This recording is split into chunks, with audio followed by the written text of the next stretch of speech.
दुनिया के सबसे बड़े मार्केट क्रैश के लिए मैं रेडी हूं, चाहे वो धीरे धीरे करके आए या अचानक से आए। मैं अपने आप को प्रिपेयर करके रख रहा हूं उसके लिए। तो घबराइए मत, ऐसा मैं नहीं, एक फेमस बुक के फेमस ऑथर ने कही है। हालांकि पास्ट में भी कई बार उन्होंने कुछ ट्वीट किए थे जिसका खासा इंपैक्ट तो नहीं दिखा, लेकिन हर बार कुछ बेस होता है जिसके बेसिस पर वो ये कहते हैं। तो आज की वीडियो में यही समझेंगे कि क्यों वो कह रहे हैं कि मार्केट भयंकर वाला क्रैश होने वाला है, 2008 से भी बुरा होगा। लेकिन आगे बढ़ने से पहले कमेंट में ये बता दीजिए कि मैं किसकी बात कर रहा हूँ, क्योंकि मुझे पूरी उम्मीद है कि आपने भी ये ट्वीट को देखा होगा, उनका नाम सुना होगा।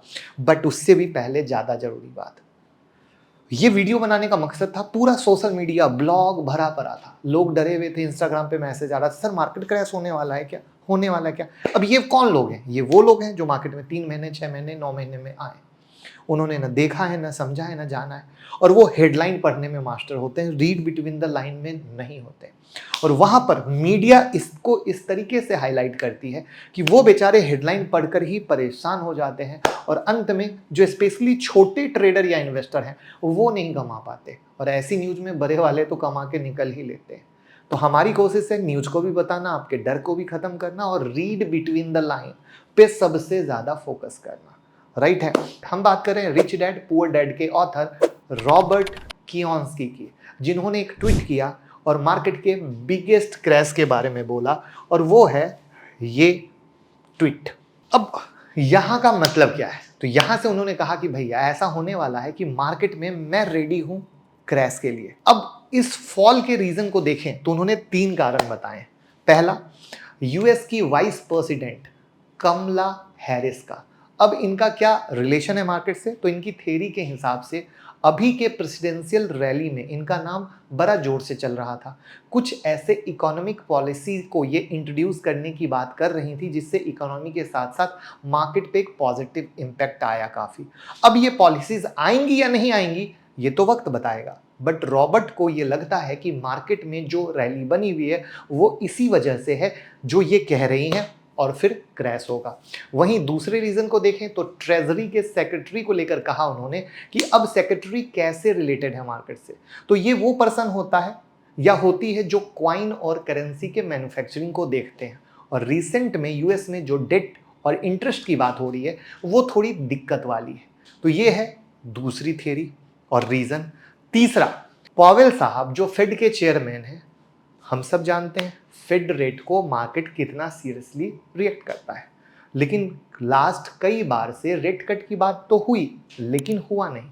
तो सर की थर्ड थ्योरी है कि मार्केट इसकी वजह से भी क्रैश कर सकता है। अब ये इनका सोचना है। तो ओवरऑल इन्होंने 3 रीजन बताए हैं जो यहाँ पर इन्होंने लिखा है, लेकिन सबसे बड़ा सवाल आता है, इन्होंने कई बार कुछ बोला, उसको देखने की कोशिश करते हैं। अब ये है 2011, economic crash is the best time to get rich, और यहां से मार्केट में गिरावट आई थी। 11 के बाद हम देखते हैं तो मई और सितंबर के 2015 में इन्होंने बात किया। तो मई में जब बात की क्रैश की तो अगेन क्रैश हुआ था, बट सितंबर में इन्होंने फिर बोला तो वहां पर क्रैश नहीं हुआ बल्कि तेजी हुई। फिर हम 2017 पे आते हैं तो अगेन क्रैश की बात की बट क्रैश नहीं हुआ, यानी ये क्रैश बताने के मास्टर हैं। फिर 2018 की बात करें, क्रैश की बात की तो वहां से थोड़ी सी रैली के बाद डेफिनेटली बहुत खतरनाक क्रैश आया। अब 2020 की बात करें तो जब कोविड में मार्केट गिर चुका था और उसके बाद रैली हुई थी, तब ये फिर बोल रहे थे बट भैया मार्केट तो रुका नहीं, धमाधम भागता चला गया। ये अप्रैल था। फिर 2020 में ही अक्टूबर में इन्होंने बोला, लेकिन फिर मार्केट रैली किया, और अब वापस से जहां मार्केट हाई में खड़ा है। राइट। तो ये डेटा भी देखना जरूरी था। मैंने कहा ना, रीड बिटवीन द लाइन, जो आपका भाई दिखाने की कोशिश करता है, और इसीलिए हक से बोलता है कि 5000 लाइक तो बनता है बिना किसी कंजूसी के। तो डेटा से क्या समझा? कभी सही है कभी गलत है, 50-50 का गेम भी नहीं है, लेकिन मोस्टली क्या निकले? गलत ही तो निकले। तो सबसे पहले आप यहां समझिए कि अब आप क्या डरेंगे? नहीं डरेंगे? कमेंट में बताइए आप क्या करेंगे। अभी रिसेंट में अगर आप जाओ तो 2 मई 2024 को इन्होंने कहा था क्रैश शुरू हो गया, लेकिन 2 मई के बाद S&P 500 9.80% ऊपर है, निफ्टी 8.83% ऊपर है।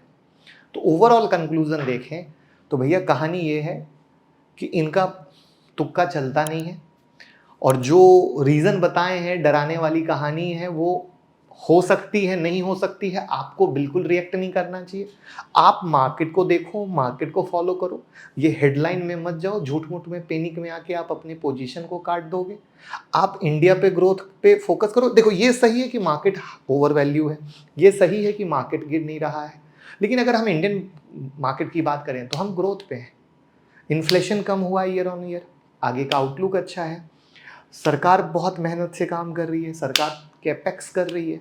तो हमारा फोकस होना चाहिए कि हम अगले 5 से 10 साल के लिए एक डाइवर्सिफाइड इन्वेस्टमेंट का प्लान करते हैं, वो पैसा जिसकी हमें साल 2 साल में ज़रूरत नहीं है।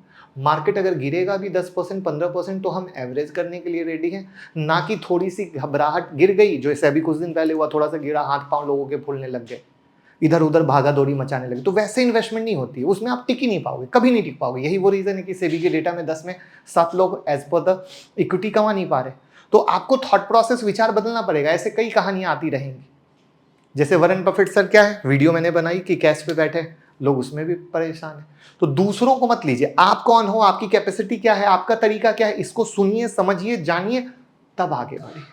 बात सच्ची और अच्छी लगी हो तो जल्दी से वीडियो को शेयर कर दीजिए, क्योंकि उम्मीद करता हूं आज के बाद डरेंगे नहीं। Thank you.